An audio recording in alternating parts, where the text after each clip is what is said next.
rispondere prima. Steve non dopo a scoprire senza un casco. Ah, non c'è problema. Aspetta a me, chiamami. Mio fratello con un incantesimo a casa ha fatto apparire il suo cantante preferito, Zucchero. E il problema qual è? Prima casa tiene fumito. Oggi incontreremo il nostro più grande nemico, colui che non deve essere nominato. Ma chi? Hermione, non devi mai pronunciare quel nome. Quale? Voldemort. Esiste! Questa volta dobbiamo riuscire a sconfiggerlo, no? Oggi perché? Ti assenti al corso di invisibilità. Ma guarda, senti, sono venuto.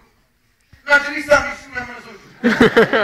Ragazzi, per sconfiggerlo dobbiamo essere belli dentro e belli fuori. No, non funziona. Ci ho già provato io, ho bevuto 6 litri di quella. Qual è? Quella che rende per dentro e per fuori. E l'hai sconfitto? No, ma non sono pisciato su. Ragazzi, ho capito, passiamo subito agli incantesimi. Troveremo l'incantesimo stordente. Vai, Arminio. Ah, forse! Ah, forse! Affango. Boxe. Non va bene! Sì! Se mai un giorno dovessi trovarmi in difficoltà, se mai un giorno dovessi chiederti aiuto, tu! Sì! Fate cazzaroia! Che stai facendo? Aspettate che si asciuga. Ragazzi, non sono convinto.